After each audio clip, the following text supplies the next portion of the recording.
Hace 38 años conocí al profesor Vieites en la escuela secundaria técnica a la cual asistí, Werner von Siemens, una escuela técnica alemana, una escuela de telefonía. Y durante casi 3 años él nos enseñó castellano. Él era realmente lo que se denomina un profesor. A los que enseñan en las universidades se los llamó inicialmente profesores porque se pensaba que ellos tenían algo que profesar, ¿no? Profesar quiere decir considerar que determinada creencia es verdad y que por lo tanto tiene que ser transferida, debe ser transferida, ¿no? Tengo una profesión que hacer. Por eso decimos nosotros, bajo tu profesión de fe durante el bautismo. Y el profesor Vieites nos enseñó a amar el nutrido y amplio lenguaje de Miguel de Cervantes. Otros profesores establecían reglas muy suaves, ¿no? Haga la tarea cuando pueda, progrese según su propio paso. Pero con el señor Vieites era la antigua, no funcionaba así. Nada de esos mimos enfocados en el alumno que tiene la psicología moderna. Si eras su estudiante, tenías que hacer lo que él decía. Y practicaba lo que nos decía que practicáramos durante todo el tiempo que él dijera, del modo que él quería que lo hiciéramos. Si nos decía que redactáramos un ensayo o un cuento, redactábamos un ensayo o un cuento y lo leíamos en voz alta junto al pizarrón para practicar, decía él, la buena dicción. Si nos decía que durante el fin de semana leyéramos el Quijote, lo teníamos que leer completo. No había excusas. Y dábamos obviamente un resumen frente a la clase. Vieites no toleraba el mínimo error de ortografía, obviamente. Pero había algo acerca del señor Vieites que nos hacía tomarnos en serio su clase y que hacía que tomáramos en serio lo que él enseñaba. Una realidad que a mí me mantuvo en el juego. Él sabía de literatura universal como nadie que yo hubiera conocido. De hecho, mientras no lo conocí, yo creía que era imposible que un ser humano de carne y hueso pudiera saber tanto. Algunas veces llegábamos y él comenzaba a hablar de William Shakespeare, Dante Alighieri, Homero, Gabriel García Márquez, Aristóteles, Julio Cortázar, Emilio Salgari, Julio Verne, y era como si nos transportara a otro mundo. No daba clases porque se quedaba hablando de los autores y por qué habían escrito y cómo había surgido el talento de cada quien. Entonces decía lo que nos costaba tanto trabajo creerle. Si ustedes confían en mí, si se ponen en mis manos durante la hora que yo estoy con ustedes, si hacen lo que les digo que hagan, un día ustedes van a ser capaces de hacer lo que yo hago. Un día la literatura estará en ustedes. La literatura viajará en sus genes. Y como todo gran maestro, lo que hacía era enseñar con pasión, con amor. No era alguien que venía a perder el tiempo, a masticar chicles. No. Él tenía un amor por la literatura, por el buen lenguaje, por nuestro castellano. Y su amor por los estudiantes. Él hacía de cuenta que éramos sus hijos, nos amaba. Y la verdadera enseñanza es siempre una forma de amor. Todos los padres sabemos esto, por eso ponemos los trabajos manuales en el refrigerador, en la nevera, en la heladera, como se diga. Por eso es que le leemos a los niños y nos dejamos ayudar en los quehaceres de la casa que haríamos con mucha más rapidez sin ellos. Pero la buena enseñanza es siempre una forma de amor. Los grandes maestros hacen más que pasar información. Ellos ven más allá de nuestra vida rota, ¿no? Nos abren la mente y el corazón a un nuevo mundo. Y Jesús les pidió a todos los que podían ser seguidores suyos que en primera instancia lo recibieran como un maestro. Y él transportó a otro mundo a la gente que lo observó, a la gente que lo oyó, y luego dijo palabras que ellos tampoco podían creer. Si crees en mí, si haces lo que te digo que hagas, si pones tu vida en mis manos, entonces un día podrás vivir como yo. Él era, entre otras cosas, el hombre más inteligente que ellos jamás habían conocido. Y él les dijo que si confiaban en él, que si ponían sus vidas en las manos suyas, un día ellos también serían capaces de tener su clase de vida. Un día esa misma literatura también estaría en ellos. Pero Jesús era maestro. Tenía la cualidad, que creo que por lo general poseen los locos o los genios, de estar tan convencido de tener la razón que aún el enfrentar una oposición intensa no lo hizo tambalear. Él era un rabí como ningún otro. Eso es lo que se afirma al final del Sermón del Monte. Dice, cuando Jesús terminó de decir estas cosas, las multitudes se asombraron de su enseñanza, porque les enseñaba como quien tenía autoridad y no como los maestros de la ley. Y uno, si va a investigar, descubre que a Jesús se le llama rabí unas 11 veces en los evangelios. Por eso es bueno comprender a los rabinos para entender a Jesús, que no hay rabinos en las escrituras hebreas. La palabra no aparece. Y hay una razón, existe una razón muy importante para que sea así. Cuando el sueño de una nación es la grandeza nacional, sus héroes suelen ser reyes o soldados. Pero conforme los sueños de Israel se fueron desvaneciendo en el exilio, los reyes y soldados comenzaron a ser reemplazados por una nueva clase de héroe, que era el maestro, el educador. Y los israelitas no tenían ni ejército, ni riquezas, ni poder. ¿Qué poseían entonces? Tenían un libro. Nadie más contaba con un libro como este pueblo. Y hablaba acerca de las grandes cuestiones ese libro de la existencia humana, proporcionaba guía para la vida, y eso los mantuvo unidos cuando perdieron todos los demás. Roma tenía ejércitos. Grecia tenía cultura. Egipto tenía riquezas. Fenicia tenía, ¿qué tenía? Barcos. Israel era el pueblo del libro y los rabinos conocían el libro. Entonces cuando lo enseñaban, citaban a los grandes rabinos para dar una correcta interpretación de las escrituras. Los rabinos enseñaban y decían, ya lo dijo el rabino Shammai cuando mencionó, etcétera, etcétera. El rabí Gilel sostuvo que... Esa era la manera de enseñar. Ahora, no era una señal de mala enseñanza. Era como cuando en nuestros días los jueces tienen que dictar una sentencia y esperamos que un buen juez cite precedentes jurídicos, lo que se llama la jurisprudencia. Así como hubo un alegato legal en tal lado o una sentencia en tal lado, también apelamos a la misma sentencia. Bueno, así enseñaban los rabíes, pero Jesús tenía algo distintivo. Jesús no citaba a otros. Él decía, les aseguro. Y en el Evangelio de Juan redobla la apuesta y señala 2 veces, de veras les aseguro. Esas palabras aparecen 75 veces en los Evangelios. Lo que Jesús quería decir era, sé cómo son las cosas, se las aseguro. Yo sé sobre el dinero, conozco todo en cuanto a la economía. Sé que hay más dicha en dar que en recibir. Así que les quiero ahorrar el dolor de elegir la senda equivocada. Yo sé que el resentimiento contagia, se los aseguro.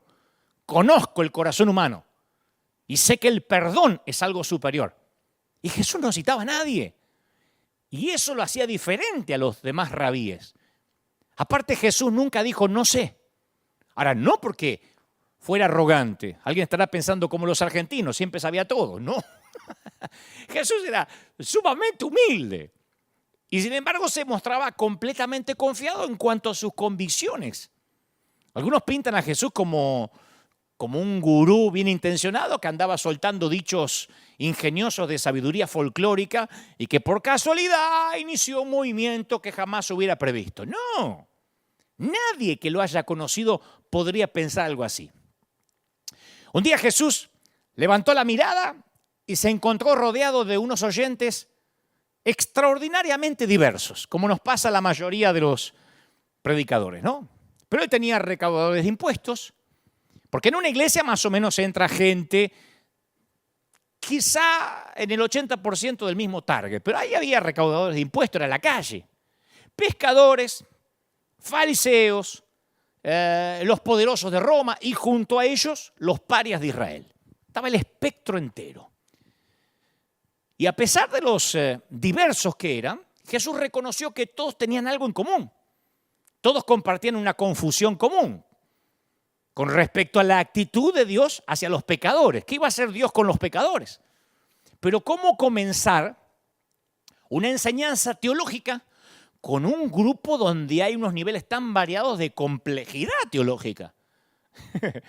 ¿Cómo comenzar una enseñanza en que Dios ve a los pecadores con un grupo en el cual hay pecadores que no se ven a sí mismos como pecadores, que se consideran santos, pero están hombro con pecadores que se ven a sí mismos como demasiado rotos para que un día se los pueda redimir? Y ahí están. Es un espectro complejo. Y Jesús, el gran maestro, dice, supongamos que uno de ustedes tiene 100 ovejas y pierde una de ellas. Así empieza diciendo el maestro en Lucas capítulo 15, versículo 4. Jesús comenzó su explicación utilizando una experiencia humana común, ¿no? Que evocaba una emoción también común. Todos de pronto se unificaron. La pérdida. Porque entre sus oyentes, aunque sean fariseos, recaudadores de impuestos, gente rota, gente que se cree entera, todo el mundo había perdido algo en algún momento. Y entre ellos, todos sabían lo que haría si tuviera 100 ovejas y descubrieran que una se le había extraviado. Y el Señor dice, ¿no deja las 99 en el campo y va en busca de la oveja perdida hasta encontrarla? Claro, y en ese punto todos estarían asintiendo con la cabeza. Sí, es verdad, todos haríamos eso.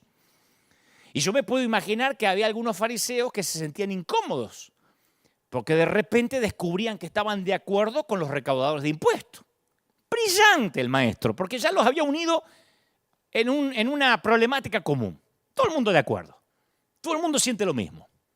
Y Jesús, el maestro de los maestros, sabía que para lograr que sus oyentes tan diversos los siguieran hacia algo nuevo, él primero tenía que ir donde ellos estaban. Tenía que encontrar los intereses comunes de un grupo que tenía poco en común. Así que esto fue lo que hizo. Y esto nos enseña a nosotros, Nos enseña a los predicadores, a los que transmitimos el mensaje, a interesarnos tanto por los demás que tenemos que ir donde ellos están antes de pedirle a la gente que nos sigue hacia donde nosotros estamos convencidos que deberían estar. Uno tiene que conectar con la gente para llevarlos al lugar donde creeríamos que deberían estar. Y eso hizo Jesús. Así que continuó diciendo, y cuando la encuentra, lleno de alegría, carga la ovejita en los hombros, vuelve a casa, reúne a sus amigos y les dice, alégrense conmigo, encontré la oveja que se había perdido. Y ahí es probable que todos estuvieran asintiendo con la cabeza. Sí, es verdad, es verdad. Porque es exactamente lo que cualquiera hubiera hecho. Eso es lo que hace la gente cuando encuentra algo que perdió, en especial si es algo valioso. Ahora que todos estaban de acuerdo, él les pediría que los acompañen a un lugar nuevo. Les dice, les digo que así también es en el cielo. ¡Wow! ¿Habrá más alegría por un solo pecador que se arrepienta que por 99 justos que no necesitan arrepentirse? Eso sí era nuevo. Hasta la ovejita perdida y la alegría de encontrarla estaban todos de acuerdo. Acá Jesús acababa de desafiar el concepto acerca de la actitud de Dios hacia los pecadores y los justos. Y Jesús continúa, porque era un gran maestro. Dice, supongamos que una mujer tiene 10 monedas de plata y pierde una. No enciende una lámpara, barre la casa y busca con cuidado hasta encontrarla. Y cuando la encuentra, reúne a sus amigas y vecinas y les dice, alégrense conmigo, encontré la moneda que se había perdido. Mientras que los fariseos que había entre sus oyentes tal vez no se podían relacionar tanto con la ilustración de la oveja perdida, la mayoría de ellos sí podían relacionarse con la moneda perdida, en especial con alguno de ellos que capaz que le había pasado que su esposa había perdido una moneda. Y el Señor dice, les digo que asimismo se alegra Dios con sus ángeles por un pecador que se arrepiente. Claro, ya para entonces, imagínate, todo el mundo estaba comenzando a comprender de qué estaba hablando el maestro. Y te aseguro que los fariseos estaban interesados. Espérate un minuto. Está diciendo que Dios se siente de la misma forma acerca de un pecador como yo me siento acerca de una moneda perdida. Porque las monedas tienen valor, pero los pecadores son pecadores. Él está comparando al pecador con una moneda. Los fariseos empezaban a entender. Y los pecadores también estaban interesados. ¡Epa! Así que Dios siente lo mismo que sintió el pastor por su oveja. Entonces Jesús hizo que sus oyentes se interesaran con una emoción que les era común a todos. Pero fíjate que no comenzó su mensaje con Dios. Comenzó hablando de cosas de ellos. Comenzó despertando una emoción que después se convirtió en un catalizador para sostener su mensaje más importante. Pregunta, ¿lo aceptaron todos? No. ¿Hubo quienes capaz que se ofendieron por lo que Jesús dijo? Por supuesto. ¿Les interesó a todos? Lo más probable. ¿Hubo alguno que no entendió lo que Jesús estaba tratando de decir? Lo dudo. Todo el mundo entendió. Su idea quedó tan inevitablemente clara que esa trilogía de parábolas es uno de los pasajes más populares de toda la Biblia. Así de brillante Jesús era como maestro. No había uno que dijera, ¿qué quiso decir? Todo el mundo entendió. Si no entendiste con la ovejita, lo entendiste con la moneda, y si no, con el padre o con el hijo, pero Jesús lo dijo de una manera tan clara que no cabía duda. Brillante. Pablo fue uno de los individuos más, no sé si inteligente, quiero decir, pero sabio y brillante también que jamás haya vivido. Pablo estudió bajo el que fuera el más grande rabí de la época, Gamaliel. Y hay cierta gente que piensa que Jesús era un sabio pueblerino y que dicen que Pablo era el genial teólogo que inventó el cristianismo. No, el propio Pablo declaró que Jesús era el Cristo en quien están escondidos todos los tesoros de la sabiduría y del conocimiento. Pablo no dijo eso de Gamaliel, ni tampoco lo dijo de sí mismo nunca. Y los intelectos brillantes no se matriculan para estudiar bajo alguien más tonto que ellos. Y Pablo reconoció a Jesús como maestro del intelecto y superior a él en todo sentido. La capacidad de Jesús de ayudar a la persona más sencilla y a la vez desafiar a la más inteligente, la capacidad de Jesús que lo entendieran los indoctos y los universitarios era la señal de su maestría. Que lo entendieran los niños, las damas, los caballeros. Parece misógino lo que estoy diciendo, pero en ese entonces las mujeres integraban la escala social más baja. Por eso digo las damas, los caballeros, que todo el mundo lo entendiera, era una destreza de su maestría. Y el impacto histórico del pensamiento de Jesús se extendió tanto que a veces es algo que damos por sentado, sin querer, como digo siempre, lo sagrado se nos vuelve común. Los evangelios que registran la vida de Jesús y sus enseñanzas, estaba leyendo que han impactado tanto al mundo que se tradujeron en 2.527 idiomas. 2.527 idiomas. Para que te des una idea, el segundo libro más traducido es Don Quijote, que está disponible solo en 60 idiomas. La Biblia es el libro de mayor venta de todos los tiempos, según el libro Guinness de récords mundiales. Y una de las razones por las que a veces pasamos por alto esto, el método de enseñanza de Jesús, que a veces decimos, sí, bueno, era Jesús hablando de palomitas y de moneditas. No, Jesús enseñaba para cambiar vidas. En el sistema educativo de nuestros días tendemos a pensar que la enseñanza es transferencia de información. Viste que cuando uno va a la escuela, al colegio, a la facultad, a la universidad, a la secundaria, el maestro vierte información en el estudiante como si echara agua en una jarra vacía y luego te evalúan por una sola cosa. ¿Podés repetir como cotorra lo que el maestro dijo? ¿Y cuál es la pregunta número 1 en cualquier clase? Si sos maestro seguro lo sabés. Profesor, ¿esto lo va a tomar en el examen final? Nosotros teníamos una frase que era, ¿esto va para el examen? ¿Esto va para la prueba? Ustedes estudien todo. No, pero lo va a tomar en el examen final, si no, ¿para qué lo ibas a estudiar? Entonces todos tomábamos notas a fin de recordar eso en el examen final. Pero nadie tomaba notas cuando Jesús enseñaba. ¿Por qué? Porque resulta natural recordar automáticamente aquello que cambia nuestras vidas. Yo estoy seguro que te acordás que hacías el 11 de septiembre del 2001, cuando te enteraste del ataque a las torres en Nueva York, en Manhattan. O estoy seguro que no necesitas anotar dónde estabas o qué hacías cuando te enteraste que un ser amado dio positivo del COVID. Hace unos años, saliendo del aeropuerto de Tel Aviv, yo lo he contado en otros mensajes, en Israel, yo salía de Tel Aviv y un rayo impactó contra el avión en que yo volaba, justo cuando estaba despegando. Fue unos segundos, pero yo tuve una experiencia religiosa, como dijo el profeta Enrique Iglesias. Tuve una breve charla con Jesús ahí mismo. Y yo recuerdo sin ningún esfuerzo ese momento. No necesitas registrarlo en ningún lado, ¿no? Porque cuando uno tiene un impacto en la vida, se le graba a fuego, no necesita tomar notas para el examen final. El texto primario de Israel, que se repetía 2 veces cada día, se llamaba la Shema. Y se decía, escucha Israel, el Señor nuestro Dios es el único Señor. Ama al Señor tu Dios con todo tu corazón, con toda tu alma y todas tus fuerzas. Esa era la Torá. Corazón, alma y fuerza. Sabiduría. Esta es la sabiduría. Ama esto con corazón, alma y fuerza.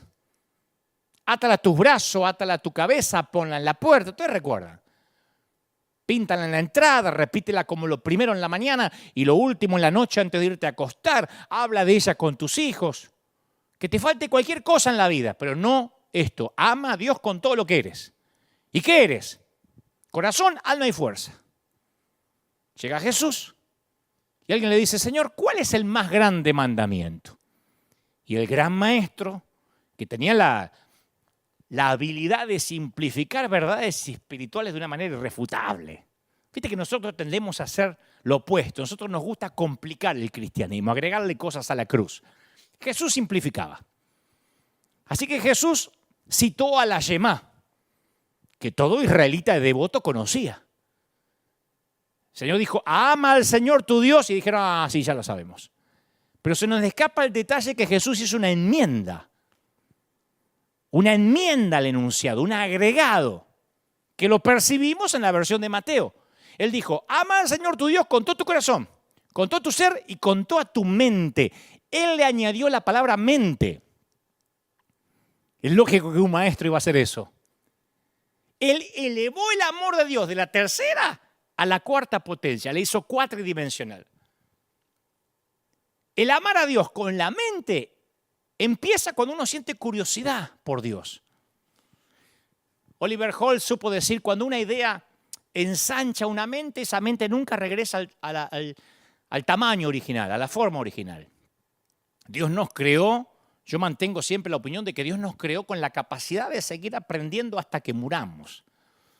Y aprender no es un lujo, es una cuestión de mayordomía, de administración de la mente. Pero en algún lugar del camino dejamos de ampliar la mente y comenzamos a vivir de recuerdos. Dejamos de crear el futuro y comenzamos a repetir el pasado. Y ese día comenzamos a morir porque dejamos de aprender. Cuando uno deja de aprender, deja de amar. ¿Cómo está diciendo? ¿Y por qué? Si dejo de aprender, dejo de amar a Dios. Porque el que ama siempre quiere saber más acerca de quién ama, ¿o no? Uno quiere saber todo de quién ama. Cuando aprendes más, ves más. Cuando los astrónomos observan el cielo, aprecian mejor las constelaciones, los planetas. Uno ve solo estrellas, ellos saben todo, porque aprendieron y lo aprecian más. El experto en genética hace un mapa del genoma humano y aprecia cada célula microscópica del ADN. El oceanógrafo explora la gran barrera de coral y aprecia cada color, cada especie. El físico que trata de atrapar los quarks aprecia los detalles de cada molécula. ¿Por qué? Porque sabe.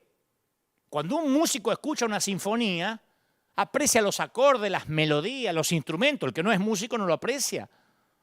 Un sommelier cata un vino, que no es lo mismo que un borracho, un sommelier. Aprecia la textura. Dice, vino mendocino Malbec. El origen, el sabor. Mientras más sepas, más aprecias. Todos te entregan sus secretos si los amas lo suficiente. Si no, no. Jesús le dijo a la mujer samaritana junto al pozo, ustedes los samaritanos saben muy poco de aquel al quien adoran.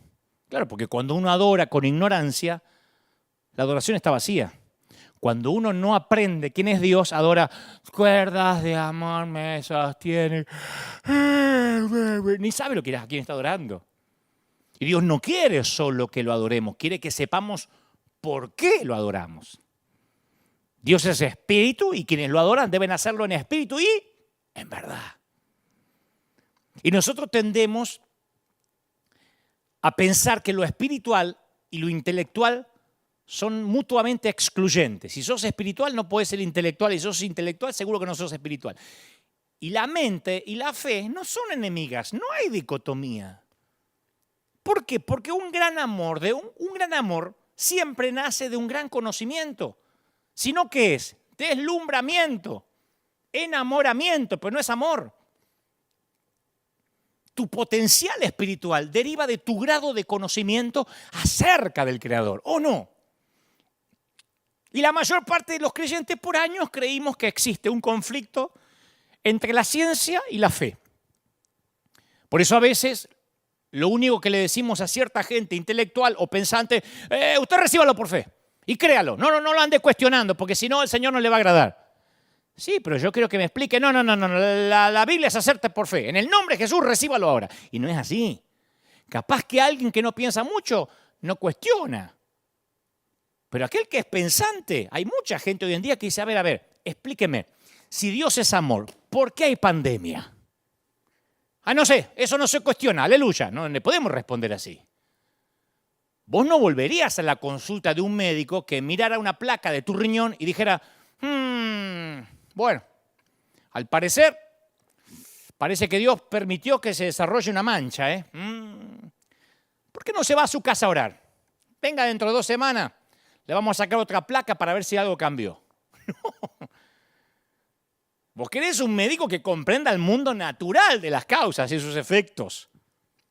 Uno quiere un médico cuyos conocimientos sobre las funciones naturales del cuerpo humano, en este caso del riñón, le permita suponer con fundamentos lógicos qué es lo que causó esa mancha. Querés un médico que conozca la manera de averiguar con exactitud de qué se trata esa mancha. Y lo que es más importante, querés un médico que conozca la manera de eliminar esa mancha.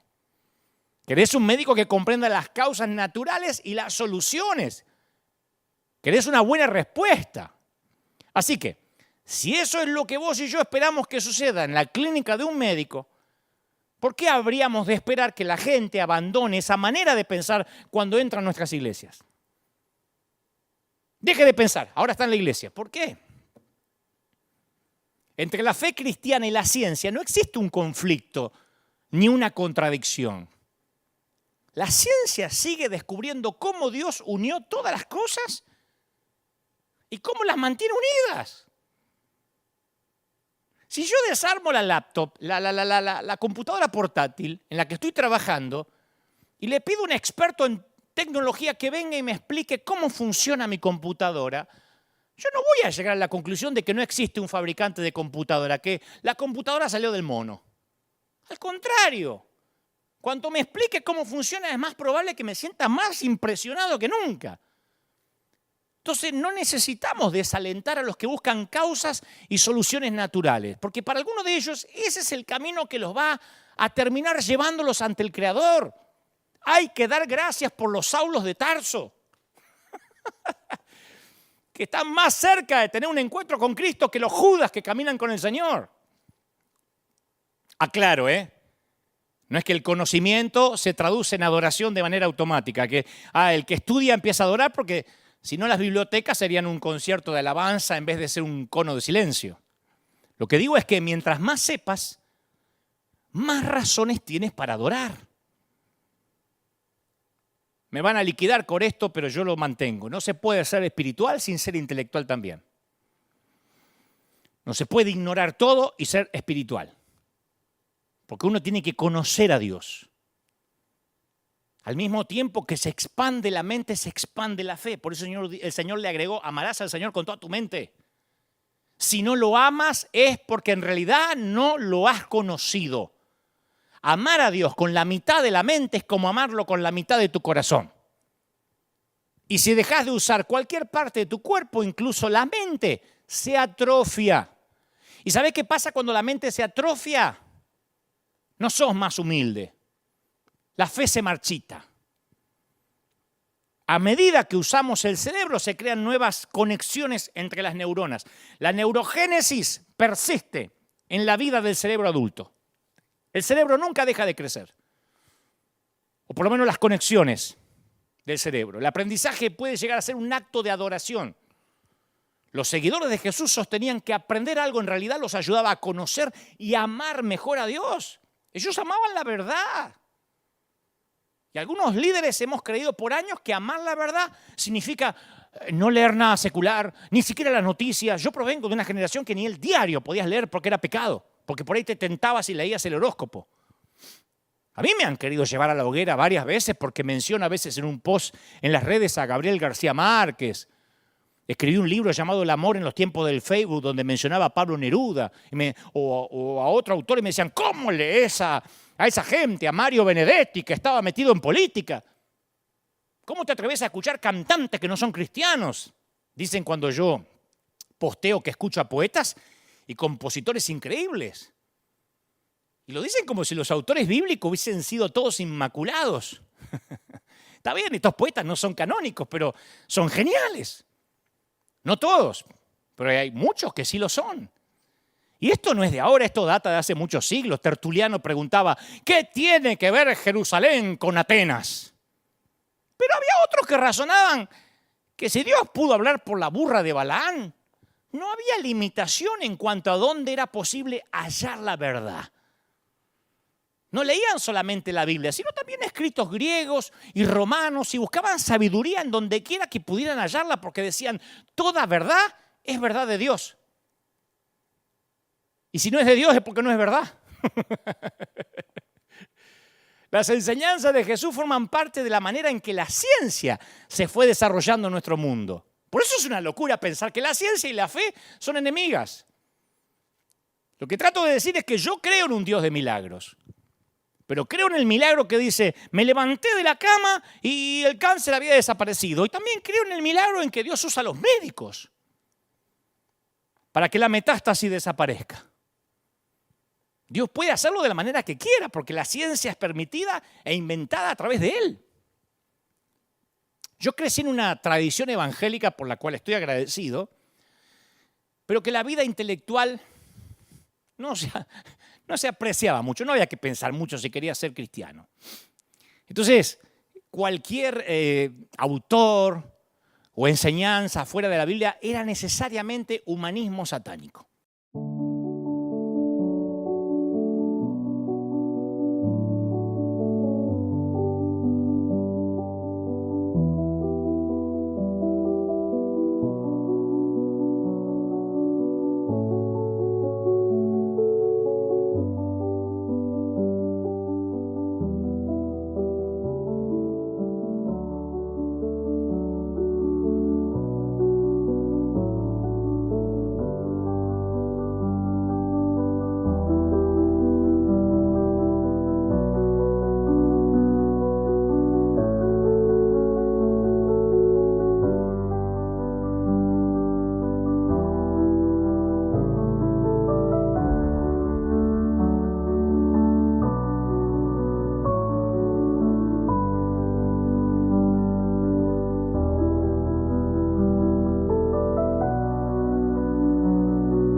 vos decías, ¿sabés qué dijo? No sé, podía ser desde Simón Bolívar a Jorge Luis Borges, eso es humanismo satánico. Capaz que estaban basados en la propia Biblia, muchos de esos dichos, o eran principios muy buenos. Yo nunca me voy a olvidar que un predicador que nos visitó, yo era chico, mencionó como al pasar a Sigmund Freud en su mensaje.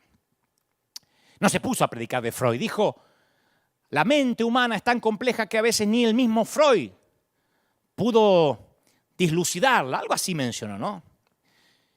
Y lo mencionó como al pasar, apenas terminó, lo llamó el concilio de ancianos y dijo, ¿por qué menciona gente pagana y mundana tras el púlpito? ¿No le alcanza con la Biblia? Yo estaba ahí porque estaba tocando la música, la batería, entonces escuché el diálogo. El hombre se defendió y dijo, no, yo hice una mención a quien fue una de las mentes dominantes del siglo XX, un brillante neurólogo, ganó el galardón Goethe por su influencia sobre la lengua alemana, fue uno de los forjadores de la mente moderna. Y usted me dice que yo no lo puedo mencionar, lo tengo que descartar, cuando ni siquiera leyó ni puede mencionar un solo título de los libros que escribió. Y luego le dice a uno de los ancianos que lo estaba encarando, le dice una frase que me marcó, dice, yo no soy menos ungido por estar más capacitado intelectualmente, ¿eh? Si usted cree que unción es ignorancia, se equivocó de predicador. Yo no soy menos ungido por tener más capacidad intelectual. A mí me marcó eso. Amar a Dios con toda la mente quiere decir responder con sentido común a las personas con las que uno discrepa, en lugar de quemarlas en una hoguera. Amar a Dios con toda la mente quiere decir que uno no tiene que ponerse nervioso con respecto a dónde puede conducir un libro si el que lee está buscando sinceramente la verdad. Pero a veces tenemos miedo que el saber más va a atentar contra nuestra fe. Por eso por años no nos dejaban, no mire esto, no escuche a tal profeta, ojo con ir a tal concierto, ojo con leer tal libro, que aquello es diabólico. Y pensaron que como ovejas nos podían manejar la vida como si fuera una Matrix. Y es al revés. Yo gracias a que leí varios libros de religiones comparadas, yo puedo saber y entender lo que cree y por qué cree lo que cree un católico, un adventista, un testigo de Jehová.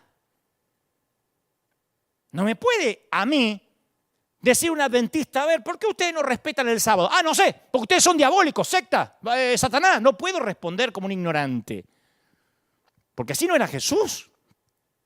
Uno tiene que interiorizarse para poder responder con sentido común. Lo que pasa es que todos hemos recibido una fuerte influencia de lo que hemos visto como modelo. No pienses, no cuestiones, no te muevas de la Biblia, no compares, acepta todo por la fe. Y eso a veces se vuelve problemático si el enfoque que nos sirvió de modelo entra en conflicto con nuestro propósito, con nuestro llamado. ¿Me explico? Con la razón por la cual nos metimos en esto desde el principio. Yo me rendí al llamado de Dios, ¿sabes por qué? No para perpetuar un modelo o un estilo específico en mi predicación. No le dije que sí a Dios para perpetuar una manera de predicar, para preservar la doctrina de las asambleas de Dios. Yo le dije que sí con la esperanza de que Él me usara para causar un impacto en mi generación, para inspirar. Entonces yo no me puedo dar el lujo de ponerme a proteger el enfoque de la generación pasada que heredé, porque así se hizo siempre. No hay tiempo. Además, solo tengo una vida que dar para invertirla en esta gloriosa causa. Tu mundo y el mío está cambiando. Nos guste o no nos guste. Mira cómo cambió el 2020 con respecto al 19. Todo cambia a tu alrededor. Desde el número de cabellos en tu cabeza, que no son los mismos que había anoche, las arrugas en tu rostro, las amistades que aprecias. ¿Sabes cuántas veces en una consejería uno de los cónyuges alza su dedo contra el otro y dice, vos cambiaste, no sos la misma persona con la que me casé? Y sí, cambiamos. ¿Sabe cuántos empleados estaban trabajando felices en su empresa, en su fábrica, en la compañía? Y un día la compañía cambió de firma, el personal cambió, los jefes cambiaron, la línea de producción cambió y el ambiente cambió y los empleados dicen, ay no, antes no era, si añoramos los viejos tiempos, ya la fábrica no es lo de antes y no. Los países cambian, los gobiernos enteros son sacados del poder. Los jugadores de fútbol son viejos a los 35 y viene el recambio. Lloramos porque se va Suárez del Barça y en algún momento se tiene que ir, y Messi también, se va a tener que ir. Tan pronto como creemos haber aprendido cómo criar un bebé, tenemos que disciplinar a aquel que empieza a caminar, ¿o no? Cuando uno se cree que es experto, tenemos que enfrentar esas extrañas criaturas conocidas como adolescentes. No paramos nunca de cambiar. ¿Te pusiste a mirar un globo terráqueo de hace 10 años atrás? De hace 10 años atrás, un globo terráqueo. Puedes decir, sí, es el mismo, ¿no? Desde la desaparición de la Unión Soviética hasta los cambios en África, cambió todo. Ya no es el mismo mapa. ¿Le pegaste una ojeada a un libro de astronomía de hace 10 años? De hace 10 años, del 2010. Los descubrimientos de los satélites han dejado obsoleto lo que sabíamos hace 10 años atrás. El conocimiento se desactualiza casi tan rápido como se escribe. Y si nosotros no entendemos por nuestra salud mental que nuestro equipo ganó la Copa el año pasado, no significa que lo va a ganar de nuevo. Porque somos los campeones morales. No. Peor todavía, porque uno de los cónyuges le prometió su amor a su cónyuge, a su esposo o esposa, no garantiza que la promesa se va a conservar dentro de 10 años. ¿Por qué? Porque no se puede legalizar o jurar un sentimiento. Nuestro propio cuerpo cambia. Nuestra capa de piel externa se renueva a sí misma cada 7 días. Cada célula de nuestro cuerpo se renueva cada 7 años. Y a medida que cambia nuestra edad o que aumenta nuestra edad, nuestro cerebro opera más con la parte de la memoria que con la parte visionaria. Y eso, ¿sabes qué hace? Puede anclarnos al pasado y hacernos perder interés por lo que Dios tiene por delante. Y señores, en algún punto de nuestras vidas tendremos que poner sobre un altar todo lo que conocemos con la promesa de un futuro que no conocemos todavía.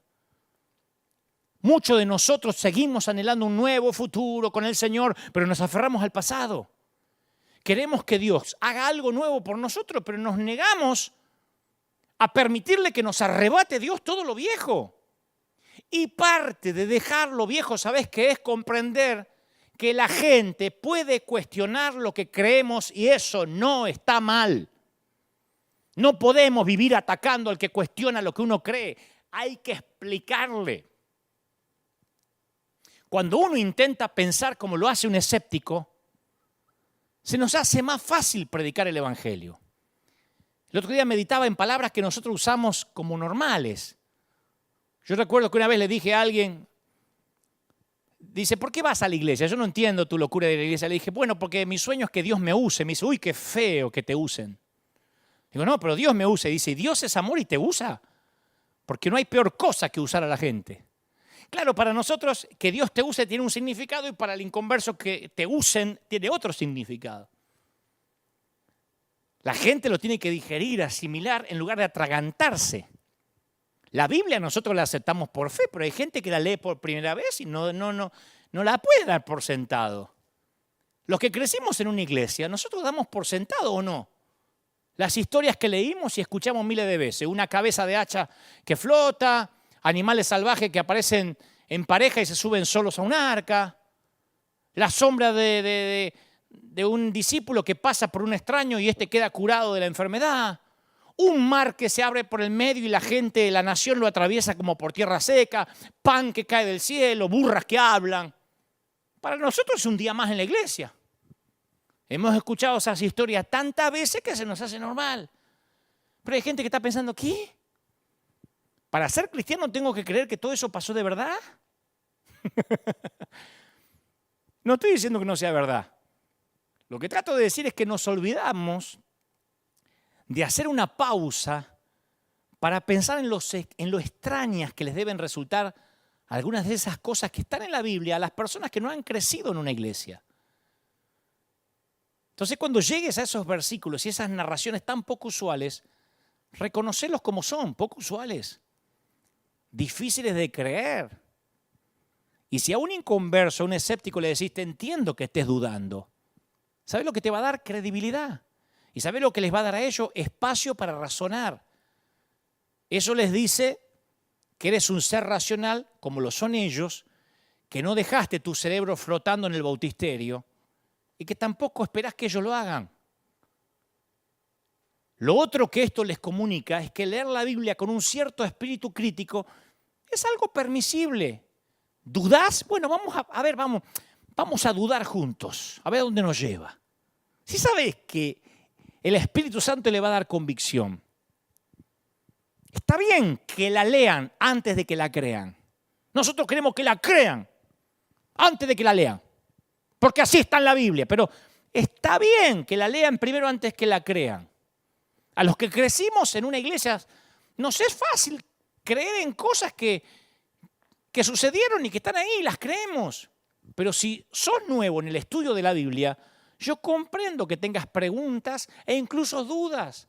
A algunos de los propios seguidores de Jesús les costaba trabajo creer algunas cosas. Tomás era uno de los seguidores de Jesús que no creía que Jesús había resucitado de los muertos y había caminado con él 3 años. Y Jacobo, Santiago, quien era medio hermano del propio Jesús, tampoco creyó durante un tiempo. Así que estás bien acompañado si dudas. No te sientas presionado. Yo le hablo a esa gente que dice, hay cosas que no me cierran. Bueno, somos las únicas criaturas de Dios que necesitamos entender. No somos perros que le aullamos a la luna. Somos seres humanos. Y está bien que vas a la iglesia y decís, ¿y dónde está el niño que perdí? ¿Por qué Dios llenaría una cuna para después permitir que se vacíe? Está bien que te preguntes, ¿qué hubiera pasado si yo hubiera elegido otro camino? Al de ese matrimonio, al de la carrera, al de la fe.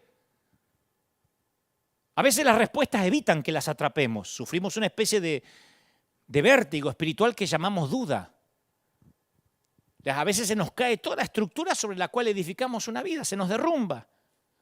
Decimos en el nombre del Señor, yo aprendí del apóstol o del pastor que no me voy a enfermar y te enfermas.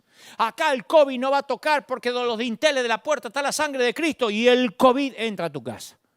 Entonces toda creencia que tenés de pronto es amenazada. No te saben dar respuesta. Ahí te dicen algo habrás hecho, no tendrás un pecado oculto. La cosa es que uno dice, ¿por qué, Señor? Y esas mismas palabras, ¿por qué, Señor?, están ubicadas como telón de fondo en todas nuestras vidas. Y no podemos ignorarlas por siempre. Inevitablemente, señores, dudamos. La duda no es lo opuesto a la fe, es la oportunidad de tener fe. El enemigo de la fe no es la duda, es el descreimiento. El descreimiento se niega a pensar, pero la duda es un aspecto necesario del viaje de la vida. Leemos la Biblia y encontramos gente que dudó en todas las curvas del camino. En los más grandes hombres, David dudó. Job, Salomón, con toda su sabiduría, Jeremías. Mirá a Juan el Bautista. Juan el Bautista estaba bajo el arresto del rey Herodes y envió a sus hombres a preguntarle a Jesús, ¿eres tú el que va a venir o hay que esperar a otro? Era el primo. ¿Sabes lo que dijo Jesús de Juan? Juan es el más grande hombre de entre los nacidos de mujer. Y había pasado poquito tiempo de que Juan bautizara a Jesús, Pero lejos de las multitudes, dentro de la oscuridad de una celda, uno duda, como te pasa ahora. Y Juan no pudo evitar hacerse una pregunta, ¿eres el verdadero o capaz que me confundí? Y si eso le sucedió al más grande hombre nacido de mujer, como dijo Jesús, ¿vos creés que vas a estar exento de dudar y me van a juzgar en la iglesia porque dudo? No se puede dudar, acéptelo por fe. ¿Por qué? Yo fui criado en un hogar con padres cristianos y tuve que abordar mi propio lote de dudas. Las dudas son algo garantizado en los hogares cristianos. Tenés hijos que nacieron en la escuela dominical, van a pasar una adolescencia larga de dudas, más que si fueran hijos de padres inconversos. Porque los hijos de padres inconversos no tienen la necesidad de dudar. ¿Pero cómo? Si yo los cubría con la sangre, con el embebito. Me dijo el pastor que si le imponía las manos no se iban a perder. No se van a perder, pero van a dudar. ¿Por qué? Porque las cosas básicas de la fe ya están tan incorporadas que las dan por sentado. Y necesitan examinarlas antes de hacerlas propias. Si no, van a aceptar una fe de segunda mano, de forma prefabricada, la fe de sus padres, de tus padres.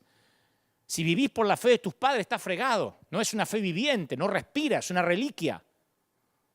Necesitamos tener nuestra propia fe. ¿Te pensás que yo estaría parado acá por la fe de mi papá o de mi mamá que fue sanada de cáncer? Yo tuve que tener mis dudas, mis rebeldías, mis propios encuentros con el Señor hasta que no caí de bruces ante la presencia del Señor como Saulo de Tarso. Yo tuve que tener un encuentro porque hasta que no caí yo no sabía quién era Dios. De a oídas lo había oído. Por eso digo que la mayoría de nosotros necesita volver a instalar la palabra duda como algo amistoso, no como un enemigo. Vos podés traer tu bebito acá al altar, ay, cúbramelo con la sangre de Cristo. Y no es que, si no es lo mismo que cuando en la iglesia católica le tiran un poco de agua y se está bautizado, ya no se pierde más. No, uno va a tener que pasar por sus dudas. Hay otra palabra que necesitamos examinar, descreimiento. Eso no es duda. La duda se pregunta, el descreimiento se niega a escuchar las respuestas. La duda trata con los kilómetros difíciles de un buen viaje. El descreimiento es una calle sin salida, una negación a continuar el viaje.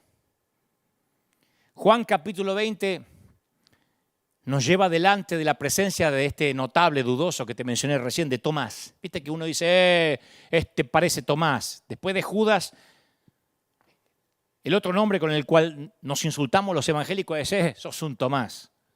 Porque claro, es el clásico obstinado, él no acepta rumores, no antes sin hacer un par de preguntas. Yo pienso que hoy Tomás hubiese sido abogado o mínimo médico, universitario, un tipo que quiere entender. Nuestras iglesias ya no está viniendo solo la gente que no le importa entender nada. No, yo lo que quiero es que Dios me bendiga, la sanidad de mi cuerpo, perdone mis pecados, aleluya. No viene toda esa gente. Está viniendo gente que piensa. De todos los estratos sociales, empresarios, médicos, ingenieros, artistas. Así era Tomás. Yo creo que Dios, el Señor, seleccionó a Tomás como uno de sus amigos más cercanos por esa razón, porque tal vez necesitaba un discípulo de mente difícil, como todas las organizaciones lo necesitan. Un pensante. ¿A cuántas iglesias les hubiese salvado la vida tener un pensante en su comisión? Y hay una referencia a Tomás que lo pinta de cuerpo entero. Una tarde en el aposento alto, Jesús dice, ustedes saben dónde voy y saben lo que debe suceder. Ninguno entendió nada. Pero viste que están siempre los solfas, los obsecuentes que dicen, amén, gloria al Señor, aleluya, amén. Tomás no entiende. Dice, Señor, no tenemos idea de dónde vas. ¿Cómo vamos a saber algo así? Ese Tomás. Claro, a mí no me hablé con sutileza. Viste que hay gente que me está mirando ahora que es así. A mí no me gustan las indirectas, yo soy igual. A mí me gusta, no soy grosero. Algunos piensan, ¿cómo contesta así en las redes? Yo no soy grosero, pero a mí me gusta el lenguaje directo, las palabras claras. Ayer alguien me decía en las redes, escúcheme, ¿me mandarían los papeles para irme a vivir a Estados Unidos? ¿Y me daría trabajo? ¿Qué tengo que responder? Ponete en mi lugar. Ya me gusta responder directo. Sí, vamos a estar orando. Capaz que te doy trabajo y te mando las visas. ¿Sabés qué le respondí? No, nosotros no hacemos eso. Empezó toda una cosa abajo, pero qué grosero esa manera de responder un hombre de Dios a alguien que está ilusionado en que le den los papeles y le dé trabajo. Yo no soy una fábrica. Yo no doy trabajo. Entonces dije, no hacemos eso. Pero ¿cómo vas a responder? Debe haber formas más sutiles, no sea grosero. Bueno, yo tal vez sea como Tomás. Tomás es pragmático. Tomás no le gusta llenar de palabrerías para quedar bien con todo el mundo. Tomás, de hecho, iba a todos lados con los otros 12. Podemos tener fe, podemos ver milagros y aún así tener preguntas. Jesús había aparecido en medio de sus amigos y Tomás no estaba. Ese fue el punto significativo. Porque yo pienso que Tomás, como pensador independiente que era, se había aislado cuando Jesús resucitó, ¿no? Y la duda, ¿a dónde florece? En la oscuridad, ¿viste? Como esos hongos que crecen en los lugares húmedos. La duda florece en la soledad fría del espíritu humano. Porque en la soledad las preguntas parecen más siniestras, lúgubres. Cuando vos ves la cuna vacía y te quedás solo, cuando se hace ese barro en el ataúd y terminó el funeral y volvés a casa y ves la silla vacía, ahí la duda crece.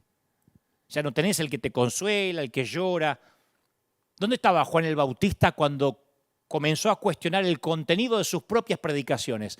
En una celda donde crecen los hongos. Tomás, ¿sabe qué dijo Juan 20:25?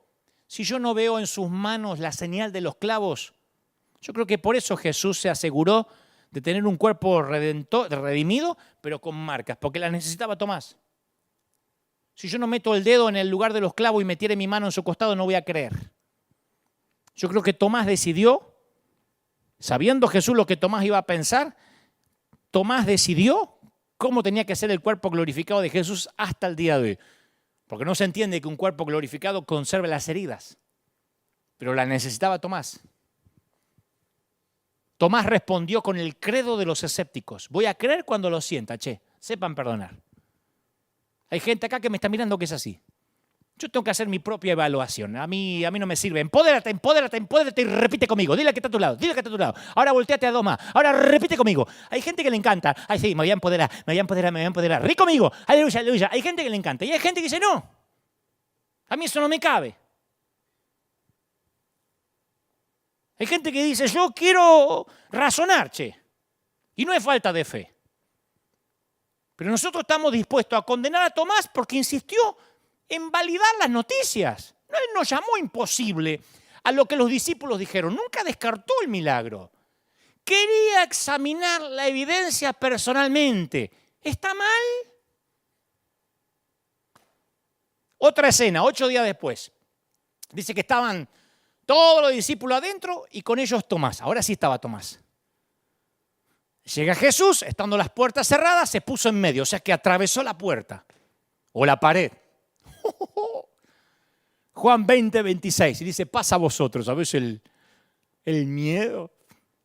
Ahora es significativo que a pesar de las reservas que tenía Tomás, estaba entre ellos esta segunda vez. Viste que nosotros solemos echar al que tiene duda. Si usted duda, mejor que ni venga a la iglesia. Ahí estaba Tomás, con todas sus dudas. Esa es la diferencia entre la duda y el descreimiento. La duda dice, me quedo e investigo y averiguo. El descreimiento dice, me mando a mudar, crean lo que quieran, yo me voy a casa. La duda se queda para hacer preguntas y por eso recibe las respuestas. ¿Cuál de los discípulos tuvo el testimonio más genuino? ¿Quién más puso su mano donde se había hundido la lanza? Pensá. Para mí fue un privilegiado, Tomás. ¿Quién más puso su dedo tembloroso entre las muñecas de Jesús? ¿Quién más llevaría por el resto de su vida la memoria táctil del cuerpo resucitado? A él no se la contaron, pero por ahí estaba medio tomadito. Ustedes viste que el Malbec te hace ver a Jesús, después de 3 Malbec ya ve a Satanás. No, él lo tocó. Le dijo a Tomás, poné aquí tu dedo y mira mis manos. Y acercá tu mano y metela en mi costado. Metela. No seas incrédulo cabezón, sino creyente. Porque los demás por ahí decían, Pedro, pues, a lo mejor la mente me hizo una mala pasada. Las ganas de ver a Jesús me hicieron que lo vea. Capaz que estamos viendo lo que tanto deseamos, pero Tomás sabía que sus manos, su memoria táctil, sus manos tenían la información concreta. Y luego se los dijo a todos. Jesús les dijo a todos, ¿por qué están turbados? ¿Por qué vienen a vuestro corazón estos pensamientos? Miren mis manos y mis pies. Ese mismo soy yo, palpad y ved. Un espíritu no tiene carne ni huesos, como veis que yo tengo. Y diciendo esto le mostró las manos y los pies. Lucas 24:38. Se ve que Tomás no era el único que dudaba, porque se los tuvo que decir a todos. Tomás era el único que tenía lo que había que tener, un buen par de zapatos o sandalias puestas, para decir yo estoy dudando. Los demás estaban dudando, pero en silencio. Las dudas son útiles cuando nos llevan a alguna parte. Y la duda reprimida es tóxica, es nociva. ¿Viste cómo esa carta que te llega de impuestos de la FIP, del área ARES acá, de migraciones que no querés abrir? Decís, no, a veces son malas noticias, mejor no lo abro. Y luego de un tiempo el peso emocional excede cualquier peligro que pueda tener el sobre adentro. Te produce intereses emocionales que llevan tu fe a la bancarrota. Eso hace la duda. En cambio, las Las preguntas honestas nos llevan a declaraciones poderosas. ¿Sabe qué dijo Tomás? Tomás respondió y dijo, Señor mío y Dios mío. Tocó y dijo, Señor y Dios mío.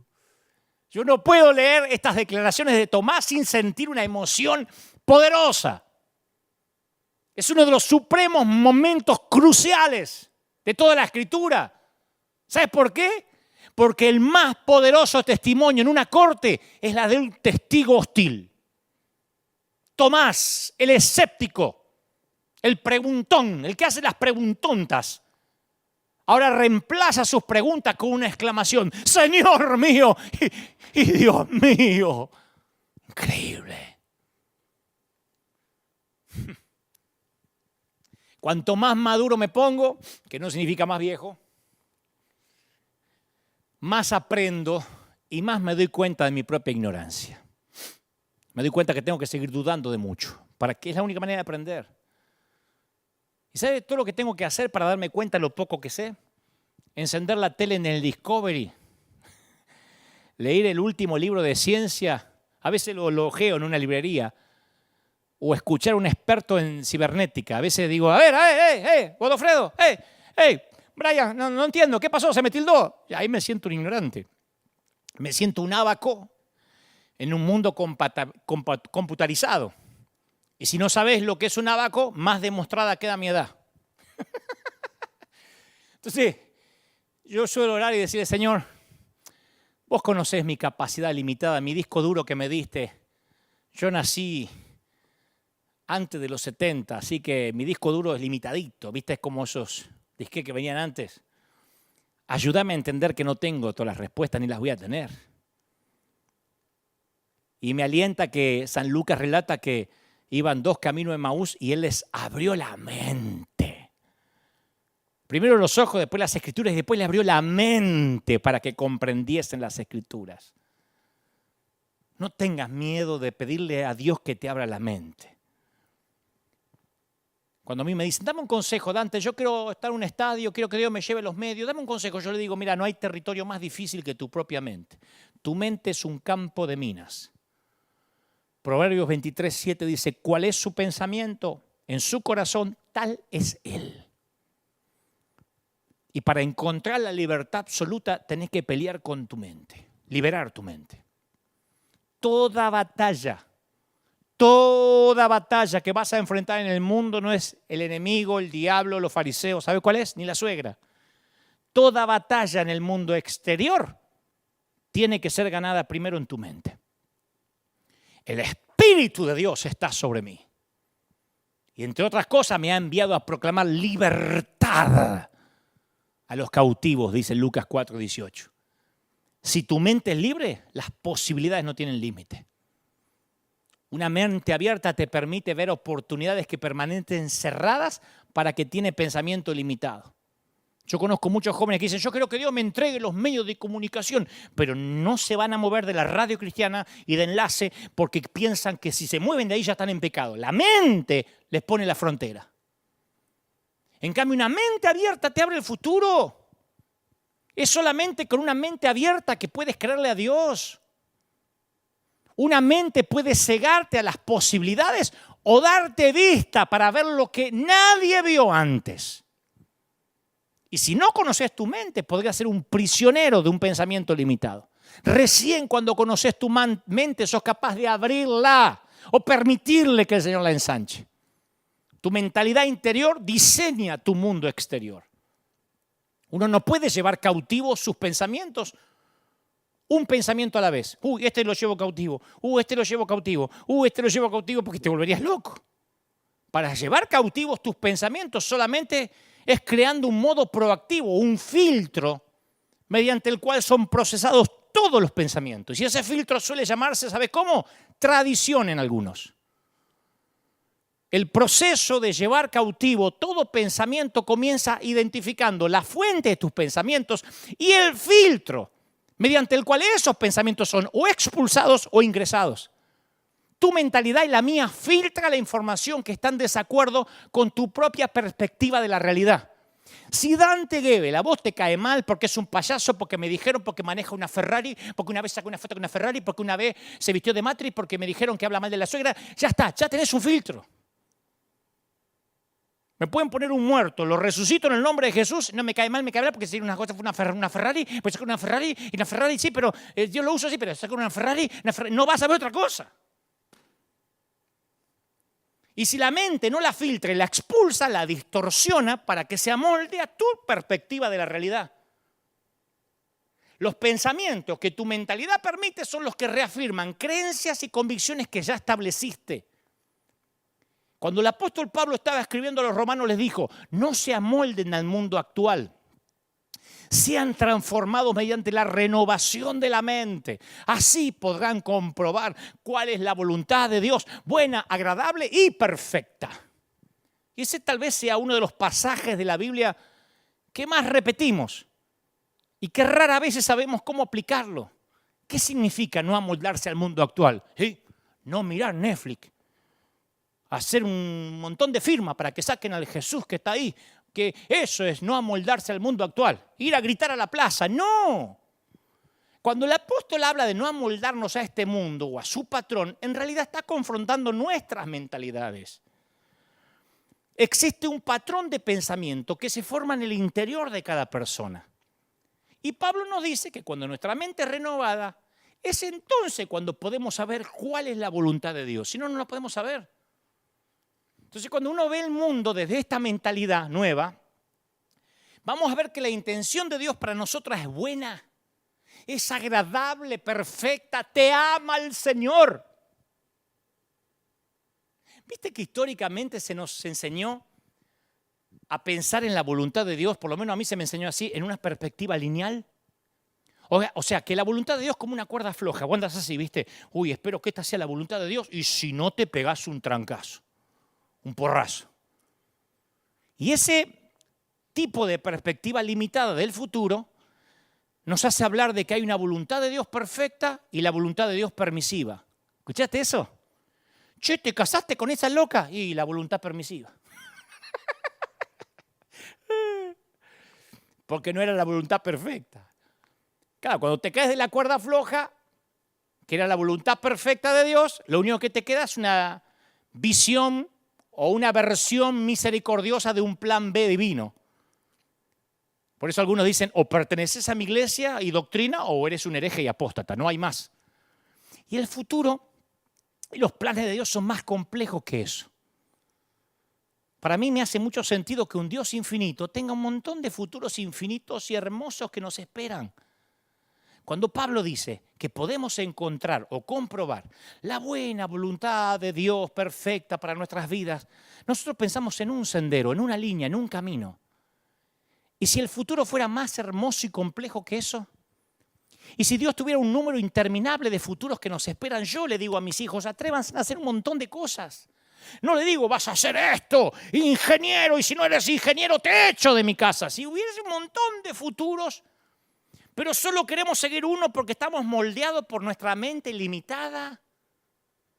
Pablo conecta tener una mente nueva con crear un futuro nuevo. Es mediante la transformación de la mente como le das entrada al futuro que solamente Dios pudo haber planeado. ¿Qué es lo único mejor que imaginarnos una vida mejor? Crearla. ¿Qué es lo único mejor que imaginar un mundo mejor? Crearlo. Tu mentalidad es el filtro por la cual ves tu mundo. Porque muchas veces actuamos como si hubiera dos opciones en nuestra vida, la buena y la destructiva. Por eso algunos dicen, ay, Señor Jesús, ayúdame a casarme con la que preparaste para mí, porque si me llego a equivocar, como que hay la buena y la destructiva. La que Dios escogió por nosotros, pasando por alto el libre albedrío, y la que escogemos por nosotros. Y el futuro es mucho más que eso. Yo creo que el futuro es más parecido al huerto, donde comenzó la historia de la humanidad. Viste que tenemos tendencia a enfocarnos en dos árboles, pero el huerto estaba lleno de árboles. Uno de los primeros, antes que me apedrees, escucha, uno de los primeros mandamientos de la Biblia fue que Adán y Eva comieran deliberadamente de todos, excepto de uno. Podían comer el fruto de cualquier árbol, No sabemos cuál era el fruto que no y cuáles eran los frutos que sí. Pero supongamos, coman banana, mandarina, sandía, kiwi, tomate, coman todo, menos la pera. Y la mayoría de nosotros actuamos como si solo había una opción buena, un solo árbol bueno y un número interminable de árboles malos.